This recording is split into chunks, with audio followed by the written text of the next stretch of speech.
Hey, it's Jamie Scrimger. When I became a stepmom, I quickly realized that while moms are encouraged to keep it real, there's a big double standard when it comes to stepmoms. So I decided to start the conversation myself. Thriving as a stepmom doesn't just come from conversations about being a stepmom, though. Here we dive into marriage, relationships, personal growth, and more. My mission? Inspire you to live a kick-ass life while bringing you along as I create my own. This is the KICK-ASS Stepmom Podcast.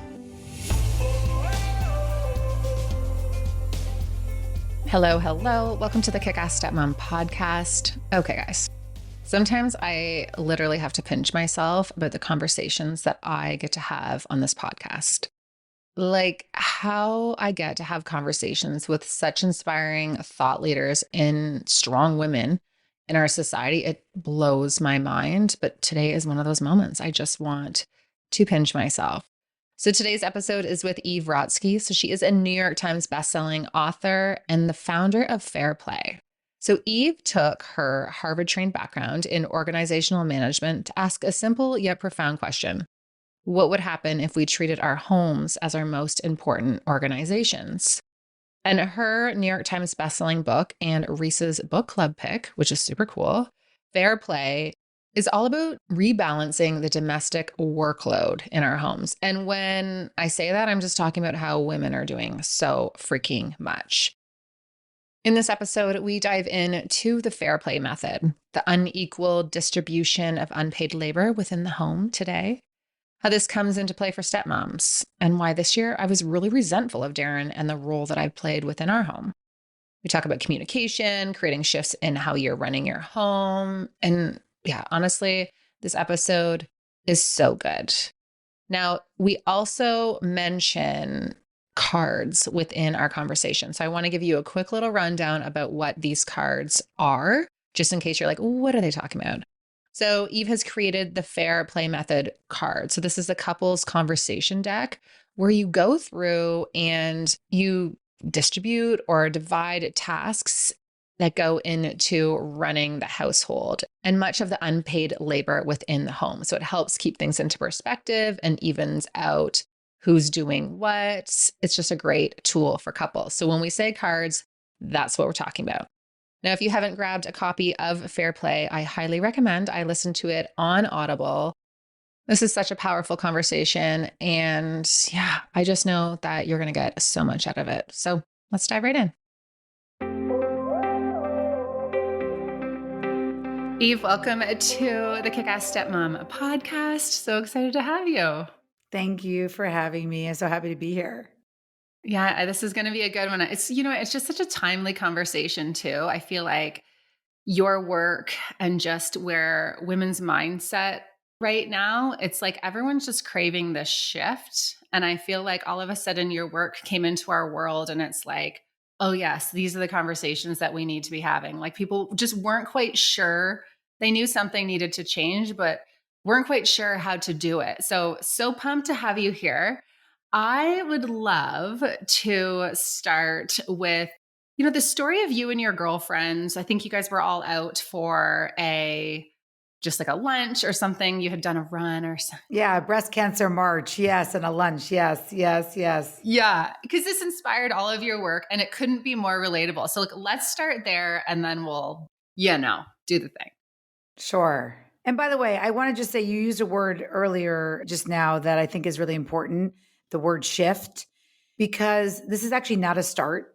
I think so many people get afraid of the conversations of asking for something to look different in their homes because they think they have to start something new. But actually, we're already having conversations in our homes. We're already living in those homes. So I love that word shift because you just get it, Jamie, from the beginning. But yes, one of the stories that I tell in Fairplay is a story that I probably wouldn't have even tuned to if I hadn't already sort of had many instances with my husband, Seth, where I was starting to get really overwhelmed and frustrated by his lack of partnership in the home. But around that time, I ended up going to a breast cancer march for a friend who was recently diagnosed. This is all the way back in 2012. Yes, either end of 2011 or 2012. So over 10 years ago. And what happened in that march was it was the first time I realized that maybe this wasn't just a like Seth and I don't have our shit together problem. Because what happened was I was with 9 other women.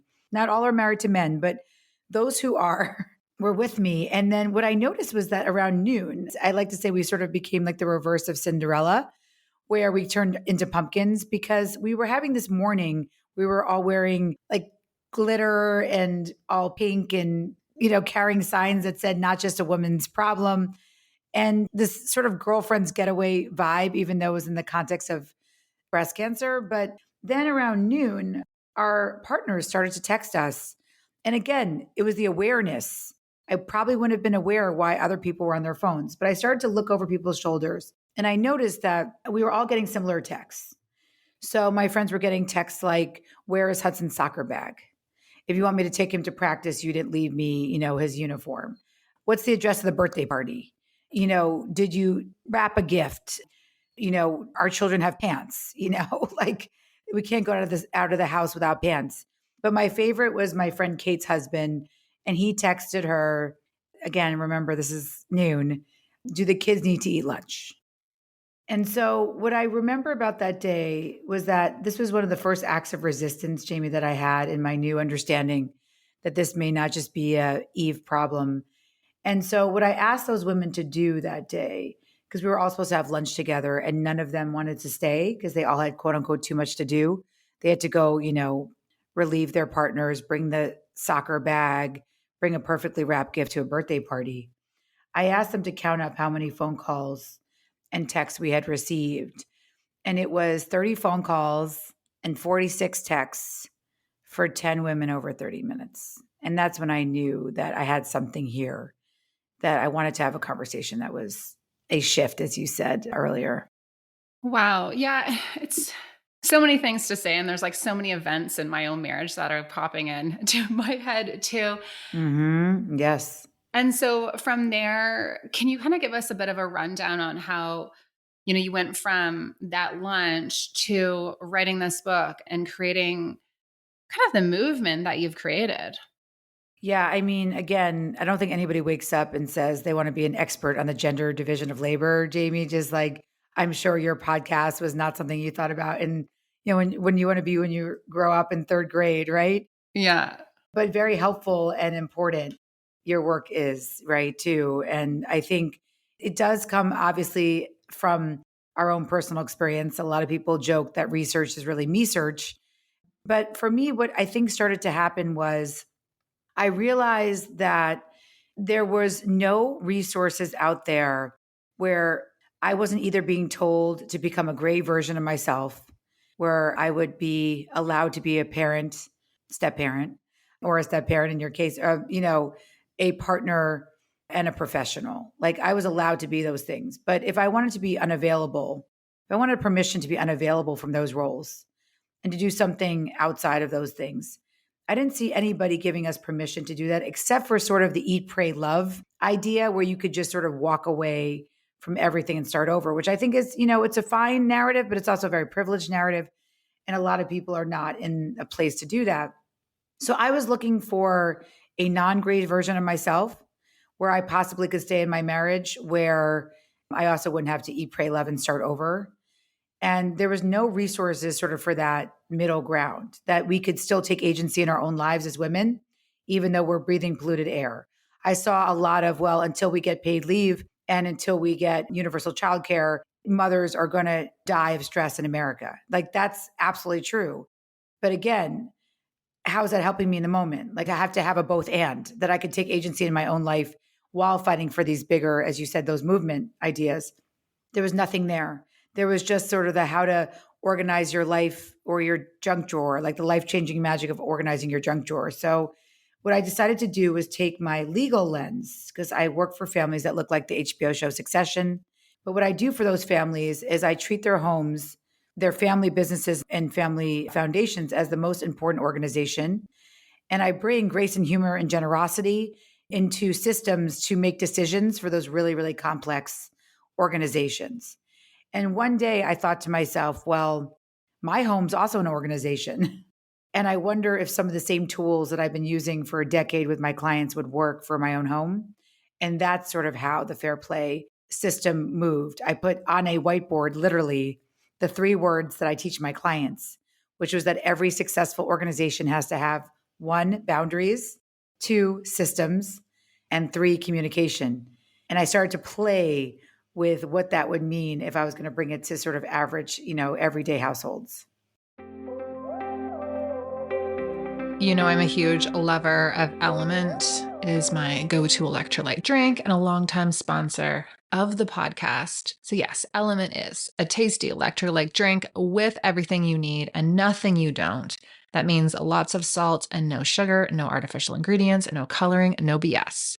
It is formulated to help anyone with their electrolyte needs and is perfectly suited if you're following a keto, a low carb, or a paleo diet. I just did the metabolic reset, which I've shared about on the podcast, and it was totally okay on that as well. Basically, if you're a professional athlete or you're just an everyday mom, it is for you. Element is a huge part of my day-to-day, whether it be rehydrating during workouts, when I'm traveling, after maybe a little too much wine, in my cocktails and my mocktails. Like, I am always popping the Element salt into my drinks. 100 milligrams of sodium, 200 milligrams of potassium, 60 milligrams of magnesium. I have one every day. Seriously though, about the cocktails, throw in some lime Element salt with soda, tequila, lime, and mint. It is so delicious. So staying hydrated is a crucial and huge priority of mine. And proper hydration isn't just about drinking water. It means having adequate water and salt. And big news, Element just introduced Element Sparkling. So again, no sugar, there's no caffeine in this, all electrolytes. Element Sparkling delivers the same 0 sugar electrolyte formulation that I have been telling you guys about, now in a bold 16-ounce can of sparkling water. I couldn't have got better news. This is so exciting. I'm such a fan of Element. Already put it in my soda water. So this just made my life so much easier. Element Sparkling offers health seekers an all-new option to support their health across the board spectrum of occasions. So with each can, you're taking a sip against sugar and stimulant-loaded drinks, and you're turning the tide towards health. I am so pumped for this. To grab some Element, head to www.drinklmnt.com/KICK-ASS Stepmom and get a free sample pack with any drink mix purchase. That's just the drink mix purchase. I love these free sample packs because it just gives you a chance to try all the flavors and decide which one is your fave. Mine is watermelon. Darren loves lime. Head to www.drinklmnt.com/KICK-ASS Stepmom to get a free sample pack with a purchase of a drink mix and keep your eye out for the new Element Sparkling. Seriously, cannot wait. For a while there, Darren and I were out of sync. From our calendars to communication to what was going on in each other's lives, there was just so much going on that date night and connecting with each other fell off the list. And when we did have one-on-one time, Reese was with us. Surprise, surprise. It was just such a challenging time. And I know that you guys know when your relationship isn't solid, the extra stressors that come with step-family life don't always feel worth it. So keeping your relationship on track is very important. Insert Coupla. So Coupla is a relationship app created for couples by a couple. It has helped thousands of couples connect using a shared calendar, to-dos, and reminders to spend more quality time together and connect on a deeper level. The calendar feature allows couples to easily manage each other's work and home schedules while also incorporating various family calendars into one convenient location. The calendar allows couples to prioritize date nights and quality time with each other and navigate through calendar conflicts and scheduling challenges that arise from juggling work, kids, exes, and more. Now, one of the big challenges that stepmoms have is that they aren't always in the loop about schedule changes with the kids. I don't know about you, but this used to drive me crazy. Coupla can help with this. When your partner adds a new schedule to the calendar, you will automatically be in the loop. You can also keep date nights on track with the date planner. As we all know, a regular dedicated time with your partner is one of the best things you can do for your relationship. But with work and friends and children and all the things demanding your attention, it can be hard to carve out that time to be together. So you can plan dates easily, get reminded about your upcoming dates, and keep your date nights on track. Coupla also has the only task manager and to-do list specifically designed for couples. Beyond simply managing groceries, couples utilize these lists to organize everything from planning their next vacation to managing a home renovation to curating exciting date nights ideas and keeping track of gift ideas. Coupla is offering a 50% discount off an annual subscription for my listeners for the first year. All you have to do is enter Jamie when you check out. You can get the link via my show notes, or you can also download Coupla from the App Store. And after onboarding on the subscription page, you can click Redeem Offer and enter the code Jamie to get your discount. Love the idea of running your home like an organization. And actually, even before I kind of stumbled upon your work, my husband and I had started to think about that as well, because I was feeling like things were just not working. Like I was just feeling so overwhelmed and like everything was slipping and everything, was my responsibility. Or if I wasn't on him about it, then it wasn't going to get done. And it's not nice to feel like your partner's mom. No, it's not. No. All the time. Like we already have 4 kids here. Like I'm good in the kid department. Like I wanted to feel like we were in a partnership. And one thing that stuck out for me is having our defined roles in our home. And that's something that we've really, it's not the right terminology, but we all sometimes like, that's a Blue thing, like that's on you, or this is a Jamie job. I love that. Yes, yes, yes. Tell me your thoughts on that when it comes to the division of responsibilities. And, you have your cards and we can dive into that as well. But just the importance of having your roles within the system.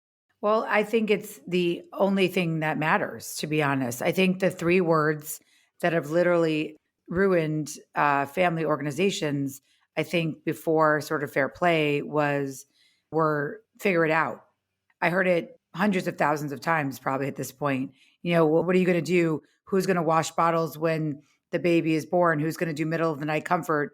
Who's handling mail? Well, we're going to figure it out. No one ever figures anything out, Jamie. So what ends up happening is that you're going to fall back on assumptions based on your childhood, on no words assumptions, things maybe based on who makes more money, who has more time, which is always women, because we treat women's time as if it's sand in America and we treat men's time as if it's diamonds. So there's so many problems with not understanding and dividing up roles, especially in advance. And so that is what a system is. And I think people get really scared when I say boundaries, systems, and communication, even though I started with systems because that's the easiest one to start with. And I will define a system for everyone out there the way Eve Rodsky defines a system, so people don't get afraid of what that word means, is that it helps you make decisions in advance of when you need to make decisions. So for example, this one systems analyst was laughing because that's what he does for a living. But he told me that in his home life, they literally wait to decide who's taking the dog out right when it's about to take a piss on the rug every night. And I said to him, I don't understand. Like literally all day, you're a systems analyst. Like you create systems. Why wouldn't you know in advance who's taking that dog out? And so it's Fairplay for him. He was an early adopter of Fairplay because it was so seamless from his daylight, his day job. Coaches understand the power of systems. You don't put your point guard in for your center, unless it's like LeBron James, he can play every position. Military, people, spouses were early adopters because they understood the power of a division of responsibility early on. So it's not rocket science to understand. Even my Aunt Marion's Mahjong group understands, Jamie, that there's power in systems. In her Mahjong group system, if you don't bring snack twice to the group, you're out. So the home became the last place I found that had 0 conversations around systems. Even Mahjong groups had systems. So it felt really ridiculous that we would be deciding who's taking the dog out every night, right when it's about to take a piss on the rug. So Fairplay just takes and extends that logic, which is that you, Jamie, will be in charge of the dog on Wednesdays. What all that means, we call it in the Fairplay world, conception, planning, and execution. So you're not the one saying to your partner, hey, do I need to feed this dog vitamins? Like, do they need to eat today? No, you're in charge of dog on Wednesdays. Your partner redeals that card. They're in charge of dog on Thursday. You both understand the context of what has to get done for that dog. It applies to 100 cards in our Fairplay system. But again, it's not rocket science when you understand that this is just way, way more efficient. But the reason why we need boundaries and communication, Jamie, is because of those sad patriarchal ideas that don't die easy. And so, unfortunately, the boundaries and communication is the hard part. The system is pretty intuitive. Mm-hmm. Yeah, because the default I'm feeling is that a lot of the women are picking up a little too many cards, right? Like we're taking on all of these cards. And, I was even listening to your audiobook when you were going through just the different cards and the different responsibilities. And I was like, that'd be me, that'd be me, that'd be me. And, then there were ones I realized I'm like, actually, no, we're doing pretty good. But it is really interesting because we have shifted that in the last 10 years of our marriage. And we've made a lot of shifts in the last couple of years, whereas something would have been my card and it no longer is, or something that we sometimes share. So happy. I think back to when I first became a stepmom. So just to give you some context, I'm 26. Darren is 13 years older than me. He's recently divorced and recently separated. I fall in love with this man with 3 kids and I come in. We didn't have any conversations around who was going to do what. Right. And this is so common for stepmoms. You come in and you do all of the things and your worth starts to get wrapped up in, you're just waiting for that appreciation. And parenting is a thankless job, let alone throw in step parenting. Like there's no parades, right? Right. Yes. And it got to the point, and I see so many stepmoms get to this point too, where they're feeling resentful, they're feeling overwhelmed, and they're like, well, why am I the only one doing this? But they also came in and started doing it and wanted the control to do it and to prove them. And so their husband's kind of like, well, now you're mad at me? Like you wanted to do this and now you're resentful about it, which happens, is very natural. But that's where I love the conversation and how we're talking about the power of the word shift. Because you can say, you know what, this is how we were doing things, but this is no longer working for me anymore. Exactly. And understand why, right? Our worth as women in our mind and in society has been wrapped up in our ability to do it all, be it all, nurture, keep the home. And then it's like, now we can go out and have the careers too. And I heard someone say before, I wish I figured out who can remember who it was, but they were saying, women think we're like all on top now, we're doing it all. Like there has never been more unequal distribution than there ever was. Like this is a step back in so many respects because it's literally all just been on us. Absolutely. I think you can't add an entire extra job, a 1,900 hour a year job, which is, workforce participation, and then have expected nothing to change in the home. But that is exactly what happened. So I do think in a lot of ways, women are not doing well. And we know that from our data. We know that if things don't shift over time, women are getting mentally and physically sick from all of this unpaid labor. But you said something really important, I think, Jamie, which is that we've been conditioned to believe and have our worth wrapped up in all these caregiving roles.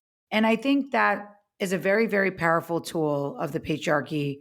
It's been around, for thousands of years. There's a ton of religious undertones in women being confined in the home. So for me to come in as Fairplay and to think it was going to be easy to get people to adopt efficient systems for how they were going to redistribute unpaid labor, I knew I was in for a lot of work. I knew this was going to be a movement, and I'll explain why. As we just said, the system makes sense, right? If we were in a neutral environment, often a lot of my gay couples, lesbian couples, polyamorous couples, people before they have kids are more neutral. And so I can see that they can jump right into the system. They look at the cards, they say, who wants to fully own this card? I fully own dinner. I will not ask you for a recipe or why you don't have mustard in the refrigerator. I won't say to you, why did you overcook the salmon? I own it or you own it. And I appreciate it from start to finish. Again, it's not rocket science, the system part, but the boundaries piece is so wrapped up in patriarchal ideas. So what do I mean by that? As we just said earlier, Women have not been conditioned to hold a boundary around our time. So what happens is that because we're conditioned since we're born to believe that our time is sand and infinite, whereas we're supposed to protect men's time, what happens is that we get those messages and we keep getting those messages. So I'll give you an example. If women enter a male profession, salaries automatically go down. So we're taught that we're worth less, our time is worth less than men's time. We have health systems to this day in 2024 that tell us breastfeeding is free when it's really a 1,900 hour a year job. So when you're so used to hearing your time is worthless, or in a nicer way, infinite, then you start to say things to yourself to breach your own boundaries, which is why you don't even get to the Fairplay system. You say to yourself, my partner will never come to the table because he makes more money than me, or it's too late, or my job is more flexible. Even though we have studies that show women who are lawyers say their job is more flexible when they're married to doctors. And if you switch it, they're the doctors and the men are the lawyers in the hetero cisgender relationships. Guess what? They say their job is more flexible. We live in a system where we have to start breaching our boundaries. Otherwise, we really would be sick. We have to believe these things. So we start to believe in the time it takes me to tell him, her, they what to do, I should just do it myself. We believe that we're better multitaskers, that somehow the gender difference of task switching is, makes women better at it than men. We are both colorectal surgeons. This is true stories. And I've heard, he can focus on one task at a time. He's better at that. And I can find the time. We're not Albert Einstein, right? We can't fuck with the space-time continuum, but we are conditioned to believe that we need to find this time to be a perfect step parent, to wipe asses and do dishes, as one neuroscientist said to me. He said, there's no gender difference in how we task switch. But if you want to take pride in wiping asses and doing dishes, sure, I'll take the leisure time in my tenure. So that hurt me a lot. It cut me to my core because that was my toxic message that somehow I'm a better multitasker. I'm wired differently for care. But I want to let everybody know that that's the hardest part of Fairplay. The movement, the why you listen to Jamie, and she's a cultural warrior talking about these issues, is that we have to believe our time is diamonds to be able to ask for what we need and to start to adopt systems. You need to know what you need. And it's as you said earlier, things shift over time, but you have to be able to say, this isn't working for me. And the problem was I had thousands and thousands of women in 16 countries saying to me, I can't say it's not working for me because I know my partner will not be responsive. And it just broke my heart. Yeah, it's true. It's really hard. And I love the time equity piece, and, our time is just as valuable. It makes me think about, my husband and we got married. I decided not to go back to I worked as a child protection worker with Children's Aid. I was commuting. It just wasn't working. There was a bit of some safety issues. So I wasn't going to go back. And that was my choice. And I was going to be stay-at-home mom. That was my thing. I was going to be the stay-at-home mom. And I was going to support him with the kids. So I always say the kids, but my stepkids were with us every other week. And my job, pick up, drop off, basically all things kids. And he makes significantly more money than me to this day now after, starting this business. So that's kind of how this has all started. And so as my business evolved, I've still been doing all of the things, but then also, running this platform. But a year ago, I said to him, I'm feeling so resentful right now because I'm like, when is it my time? Because I have so many dreams for this. I want to write the book. I want to, take the podcast to the next level of all of these things. But I'm like, my job has been to be here for the kids, so my workday ends at 3:30 and it starts at 5. And he still supports me on the weekends and we try to juggle the time. But our mentality has always been, because he makes so much more than me to afford our lifestyle, it makes sense. And it does make sense, but then it doesn't make sense. I see both sides to it. I know, but there is no both sides. There really isn't. That's right. And that's the thing. There actually is no both sides. There is no both sides because time is not money. Mm-hmm. We can't look at it that way. Otherwise, it's going to be same shit, different decade. It will never change because at the end of the day, even that those 2 colorectal surgeons, her partner was still making double what she made. We have a huge pay equity gap in this country because we pay women less because we believe their time is less worthwhile. And especially because we say, well, at the end of the day, they're not as committed to the workplace because they have to take care of kids at home. So we will never win if we continue in this, I do more unpaid labor at home because you make more money than me. Because the reason why men make more money than us is because we do more unpaid labor at home. So it's a logical fallacy. Right. It's like a vicious cycle. Exactly. It's a vicious cycle that literally never ends. So we just have to just cut it off. Yeah. And say we're partners. Tomorrow can look as different as today. You're correct. Maybe in terms of time equity, your paid work takes more time. However, the mental load does not have to fall on me. That is the beauty of technology. We have astronauts, Jamie, that still hold many cards, even when they're fucking in space. They're not on Earth. And so what I say now is that we just have to break that cycle because, again, it's just this loop that never ends. So now what I like people to say is they're going to commit to this idea, put money aside. Again, logically, it doesn't mean I'm asking for 50-50. The cards and the time of unpaid labor can still look not 50-50. However, I'm asking for both parties to sit down to say, our time's equally valuable because we both just get 24 hours in a day. We're going to look at time as how many hours we have in a day, not money. And then from there, we can say, what does perceived fairness look like to you and me?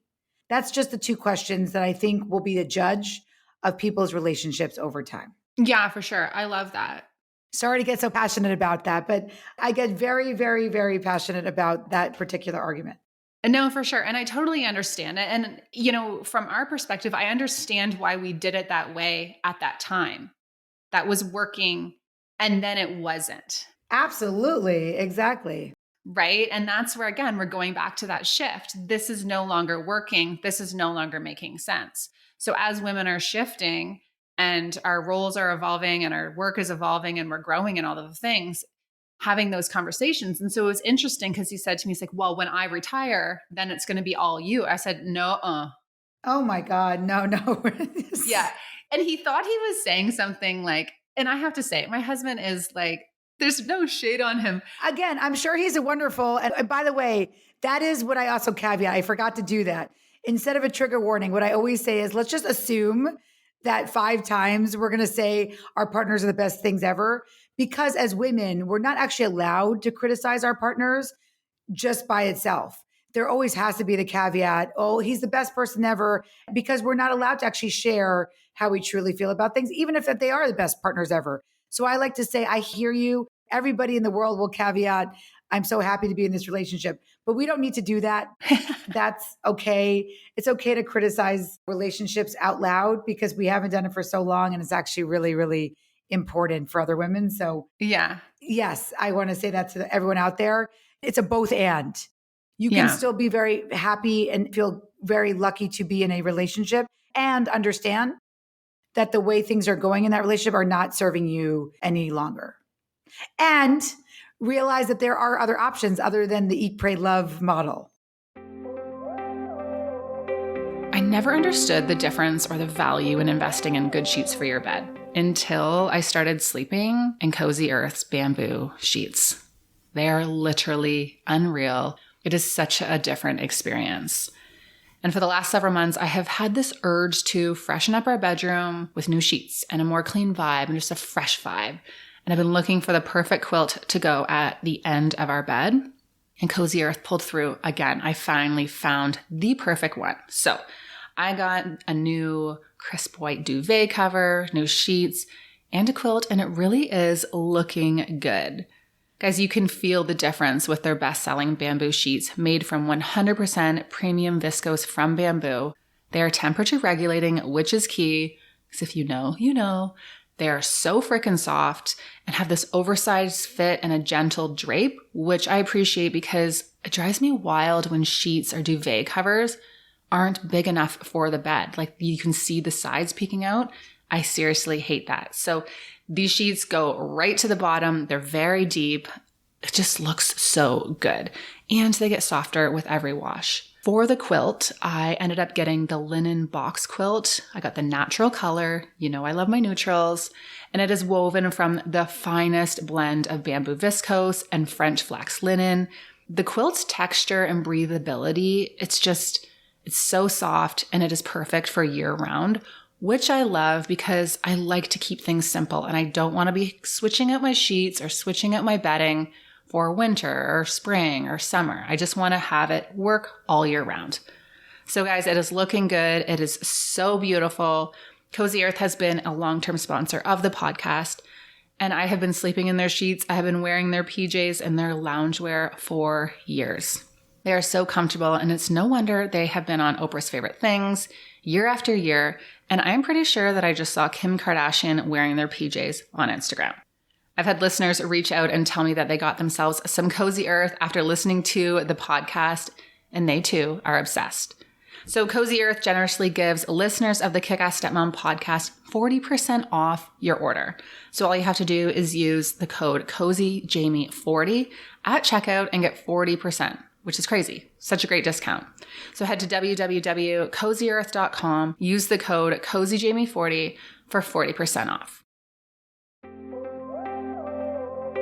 I think it's so powerful when we're like, okay, how do we create this change? And so I would love to dive into that. How do you suggest women have this conversation? Obviously, getting the cards, starting the whole process, but just communicating to their partner, hey, this isn't feeling right anymore. Like maybe I know if you're in the stepmom situation I was talking before, I know I went all in and I did this and I made a mistake actually in taking on all of this. Like we need to go back to the drawing board here.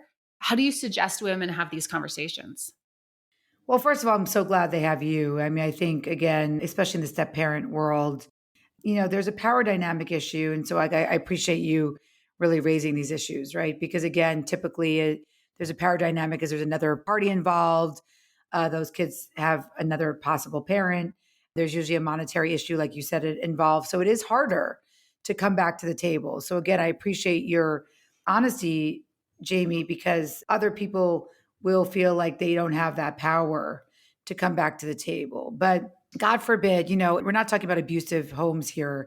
In a regular relationship, especially if a woman is married to a man, we do have more power than we think.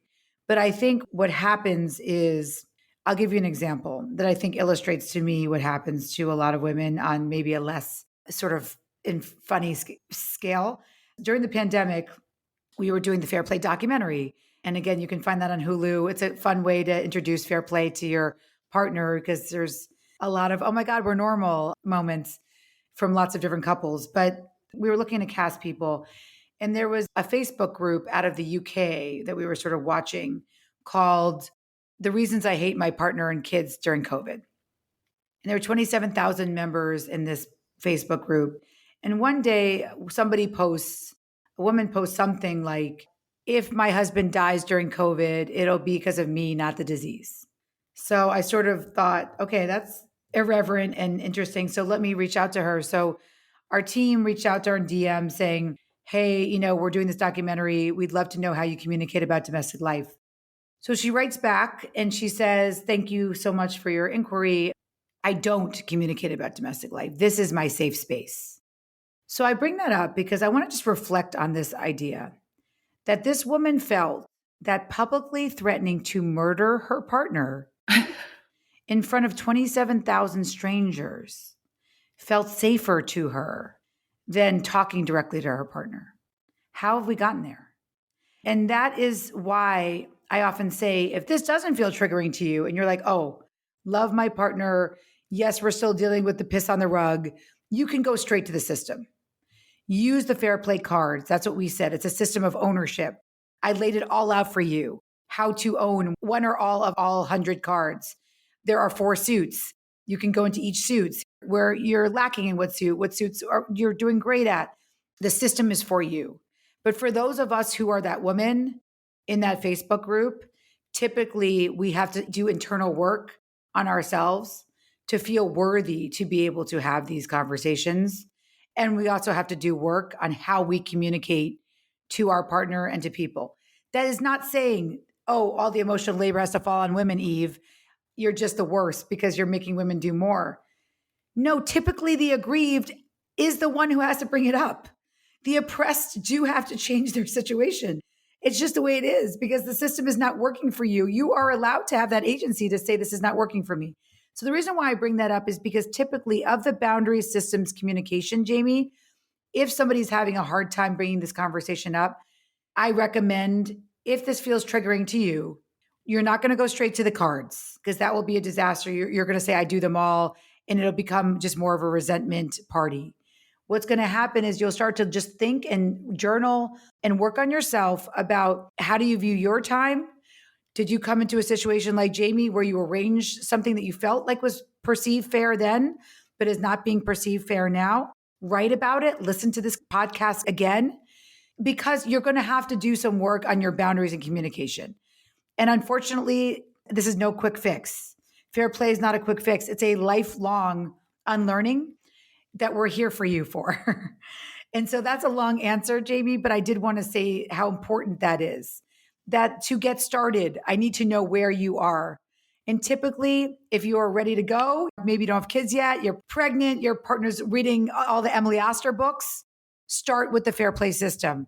For those of us who've had changes, like me, I'm an accidental traditionalist, or Jamie maybe came in as an intentional traditionalist and things have changed, we're going to have to do more work on our communication and our boundaries. Yeah, for sure. And a lot of the work that I do with stepmoms is doing that deeper work so that you can understand, like, where are these triggers coming from? How did you get here? I see that in your podcast. I think it's really beautiful what you do. Yeah.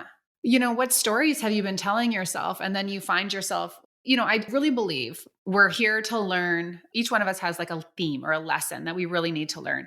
And you're going to keep finding yourself in these situations again and again until you learn the lesson that you need to learn and that you do the work around that. And it's true. And I love what you're saying in terms of like the value of yourself and the stories that you were told about even men and women and all of that. It's so deep rooted. And I think it's really hard to have a partnership, like going back to maybe those traditional situations, say like stay at home mom and a husband who's the breadwinner. Yes, yes, yes. And if they're not perceiving that money as their money, I think that's where that system doesn't work. That's where that traditional framework doesn't work. Like, for example, if I were to quit right now, our money has always been our money, right? So it's not I'm asking Darren, yet he values what I'm doing at home. And it's not that he's providing me with something. Like the stay-at-home mom, and you hear the dad who's the breadwinner say like, oh, I've provided her with this such great life. Like, shut up. Like, that's the stuff that gets me. Right. She provided you with that life, right? I mean, I think the irony is that the truth is the person who takes the economic risk is the person who does the unpaid labor. Because that person who has the paid labor job is allowed to have a family and a wonderful life and loving children because somebody else off screen is clearing the pathway to that person to allow them to have basically distraction-free paid work. Now, women don't get that anyway, even when we're in the paid workforce. Women in the pandemic were interrupted in one-time study every 3 minutes and 42 seconds. So let's just say women don't get that. But men do often get this privilege who are married to women of this idea of distraction-free work, which always makes me laugh when I hear that on productivity podcasts. Just have 2 uninterrupted days a week. It's just like, okay, have fun with that, white man who is in a white collar job. However, what the truth is that if you really want to know the real dynamics, all you have to do is look at what happens in divorce.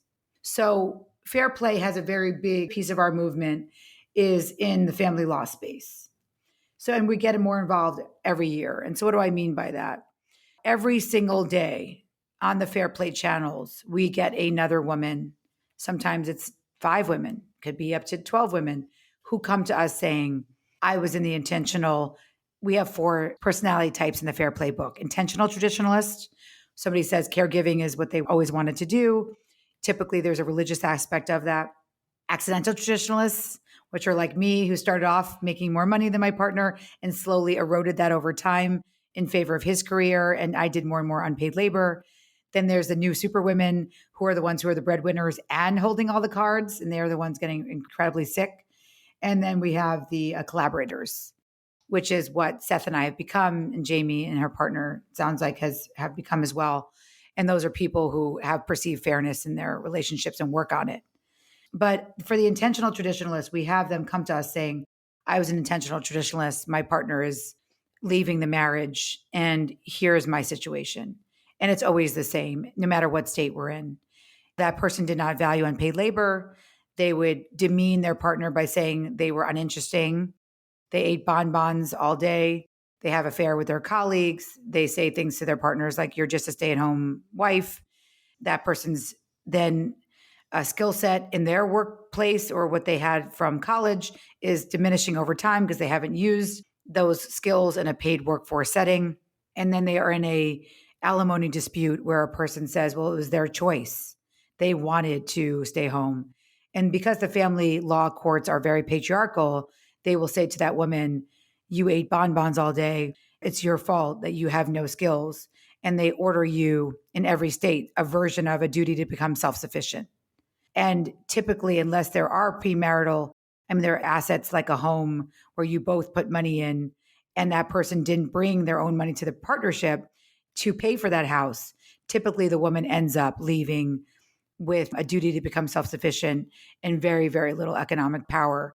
That is why the intentional traditionalists need to understand that they are the ones making their partner's life, paving the way for that partner to have a wonderful life, have skills that they can take into paid work, and also lose a lot of economic power if that other person wants to leave.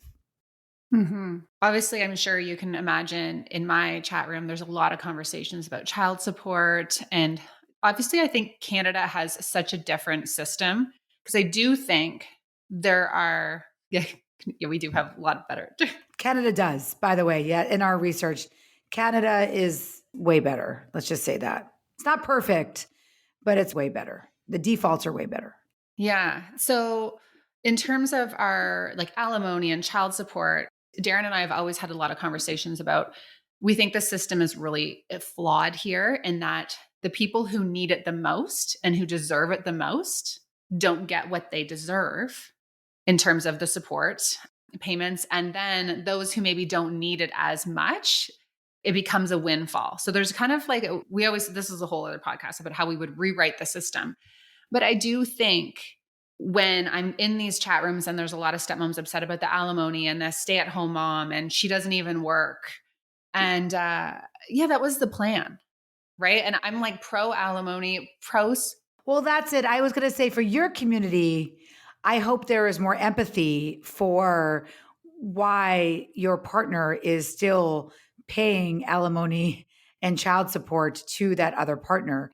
You can gain empathy for that person by still looking at the cards and saying, what is it that takes up that person's time? So I think it does lead to some more empathy for everybody's situation.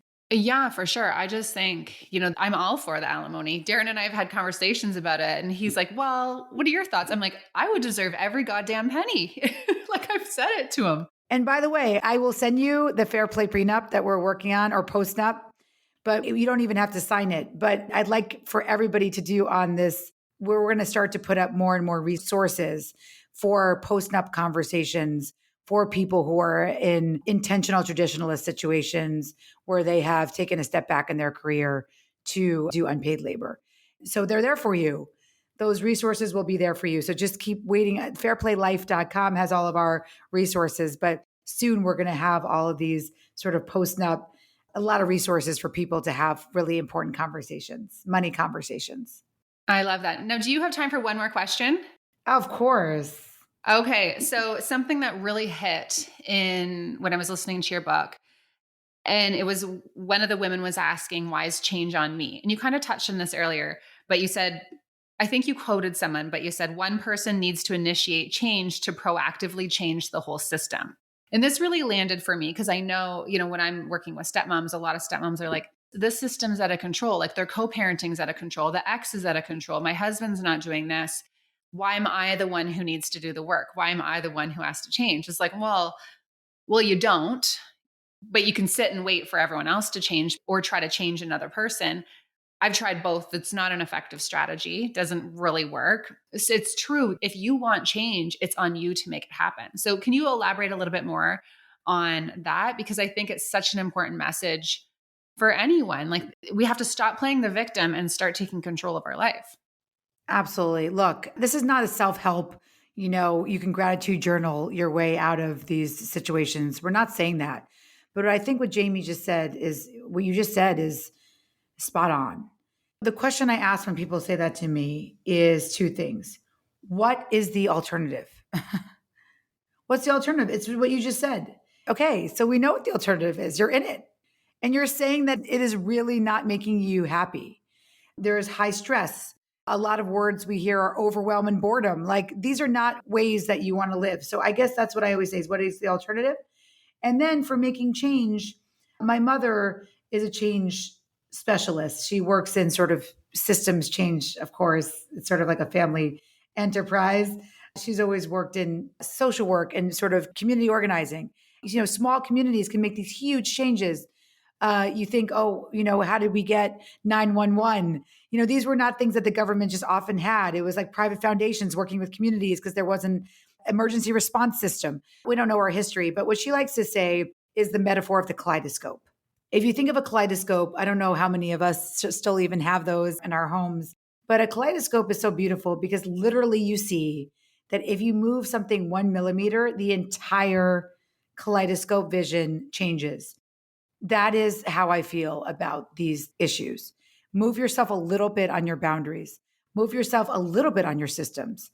Maybe it's just the dog day, as I said. Maybe you're not playing with any of the other cards. Maybe your partner just takes over full dog day, including medicine and walks and food for Tuesdays and Thursdays, and you're playing with what that ownership feels like. Maybe you're saying to yourself, wait a second, I'm not a better multitasker. I need to sit with that and, journal about that. Maybe it's that your communication, you realize that, my vulnerability is I'm nails on a chalkboard. I always give feedback in the moment. What would it look like if I held my tongue and just wrote it down and gave feedback at the end of the day? So I do think that kaleidoscope metaphor works here, where it doesn't actually take that much, back to your original word, to make the shift. Mm-hmm. Yeah, it's very true. And just those simple requests, right?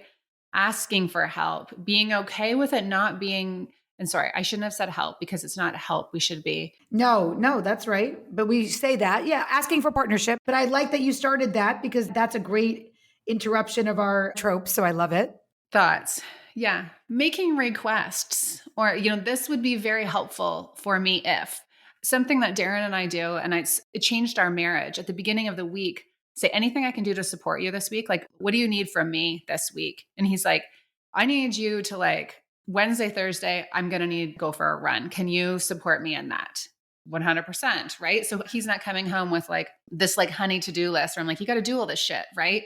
I know that helps him be his best self that week. And then he'll say, what do you need from me? I'm like, well, I need you to do a podcast interview with me, or I need you to, Yes.